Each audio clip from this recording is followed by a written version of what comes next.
স্বাগতম, নমস্কার। আজকে আপনাদের সঙ্গে একটু আড্ডা মারব। আড্ডা ব্যাপারটা কি জানেন তো? আড্ডা বাঙালির রক্তে, রন্ধ্রে, অণুতে পরমাণু। এবং বাঙালি আড্ডা মারে না এমনটা হতে পারে না। আজ আমরা বাংলাদেশের দিকে তাকালেই অনেকেই হতাশ হই যে বাংলাদেশটা কীরকম যেন পাল্টে গেল, উল্টে গেল। কারা সব এখন বাংলাদেশে রাজ করছে।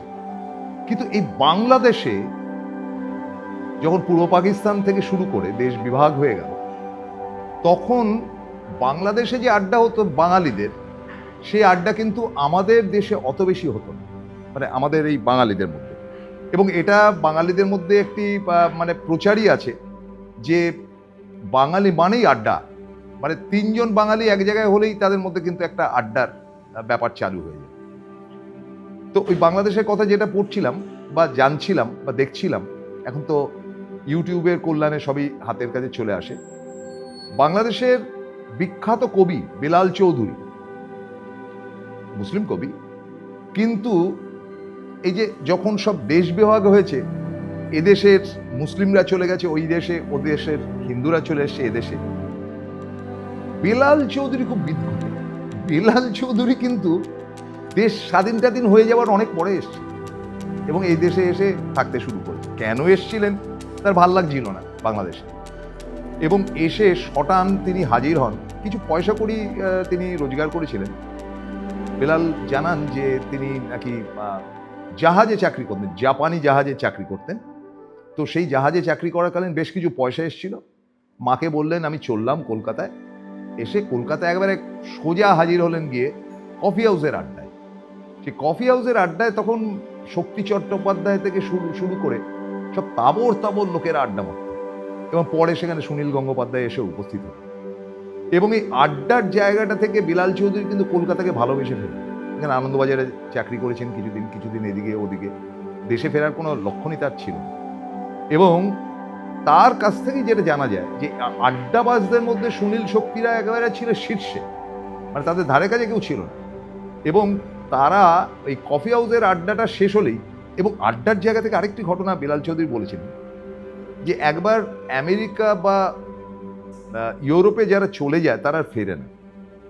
সুনীল গাঙ্গুলি নাকি এরকম, সুনীল গঙ্গোপাধ্যায় কবি সাহিত্যিক, তিনি নাকি চলে গিয়েছিলেন আমেরিকাতে। বছর দুয়েক থেকে সেখানে কি পড়াশুনো করেছেন বা কি কাজ করেছেন জানি না, হঠাৎ এসে একদিন কফি হাউসে হাজির। কি ব্যাপার?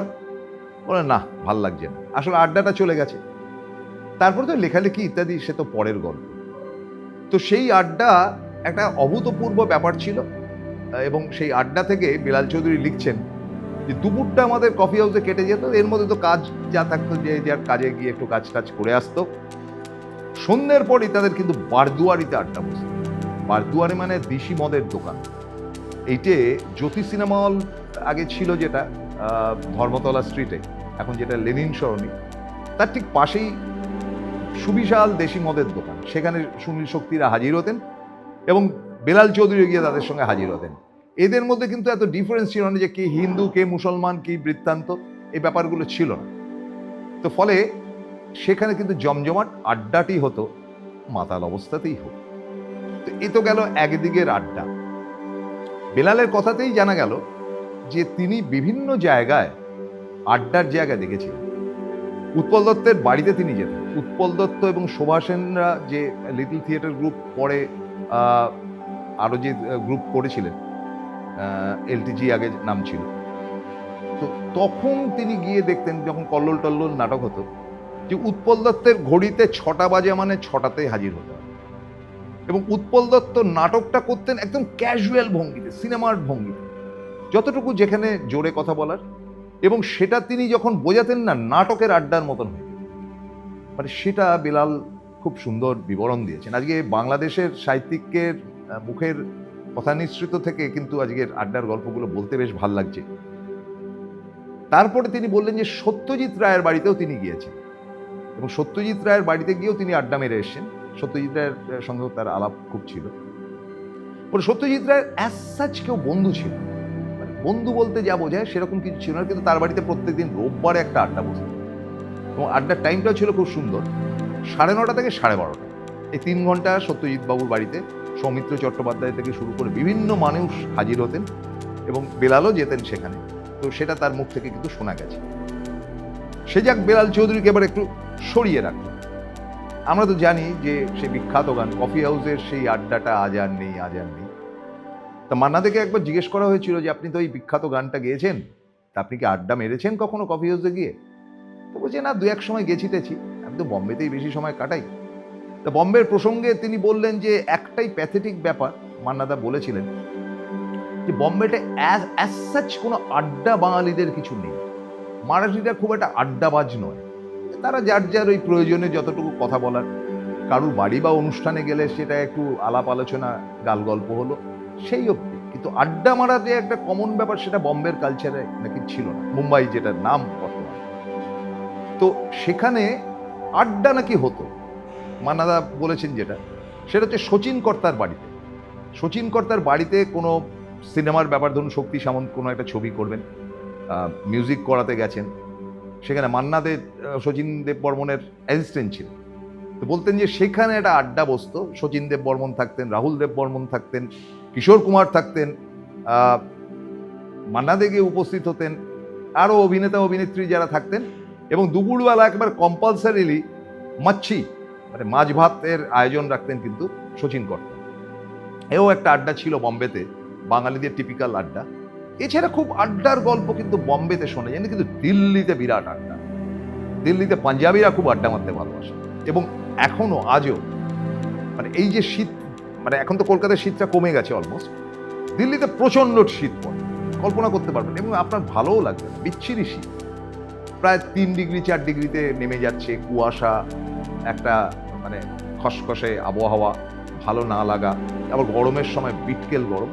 কিন্তু সর্দারজিদের কারবার হচ্ছে যে ঠিক ইন্ডিয়া গেটের সামনে আইসক্রিমের বিরাট পার্লার থাকে, মানে বড় বড় আইসক্রিমের পার্লার বলুন বা আইসক্রিম ওয়ালারা এসে হাজির হয়। ওই ঠান্ডায় সর্দারজিরা সব গিয়ে হাজির হয় ওই ইন্ডিয়া গেটের সামনে, এবং আইসক্রিম সহযোগে তাদের একটা আড্ডা বসে। আর বাঙালিদের আড্ডা খুব বসে যেটা, সেটা হচ্ছে গিয়ে চিত্তরঞ্জন পার্ক বলুন বা বাঙালিরা যে যে জায়গায় থাকে, জান্ডেওয়ালা এক্সটেনশন বা করলবাগ ইত্যাদি ইত্যাদি জায়গায়, বাঙালিরা সারাদিন অফিসের শেষে কিন্তু দিল্লিতে এসে আড্ডা মারবে, যার জন্য এত পুজো সেখানে। এবং দুর্গাপুজোর মাধ্যমে যেই আড্ডাটা হয় সেটাও কিন্তু বিরাট আড্ডা। মানে দুর্গাপুজোটা হয়ে গেল, সকালবেলা পুজো হয়ে গেল, এখন তো সব থিম পুজো, তারপরে তো লোক দর্শন করতে আসে, কিন্তু আগে ছিল দুর্গাপুজোতে একটা আড্ডা। অর্থাৎ কিনা সকালবেলা পুজো হয়ে গেল, অঞ্জলি হয়ে গেল, প্রসাদ বিতরণ হয়ে গেল, তারপর গোল হয়ে আড্ডা, তারপরে সন্ধ্যেবেলা যে ঠাকুর দেখতে এলো বা গেল সেটা আলাদা কথা। দুর্গাপুজোটা কিন্তু একটা আড্ডার মাধ্যম ছিল। আর আড্ডা হতো কোথায়?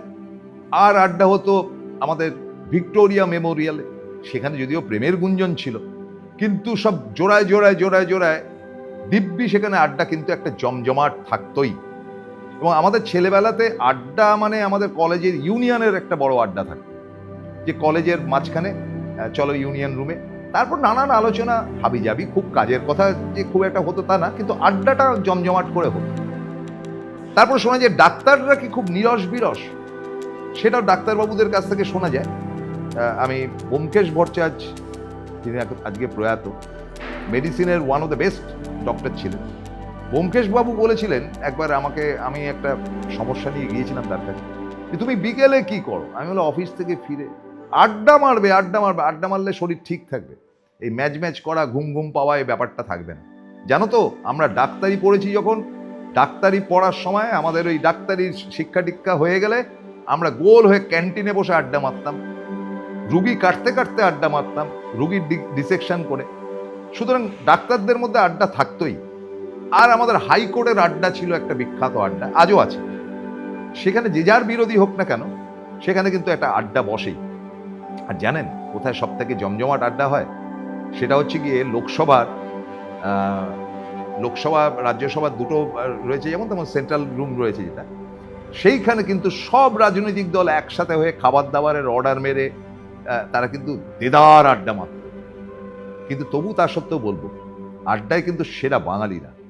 বাঙালিরা আড্ডা মারবে না তাই কি হয়? আপনি আড্ডা মারেন তো? চেনা চিত্র, অজানা গল্প, সবই জানা গল্পের মধ্যে শেষ করছি আজকে। নমস্কার।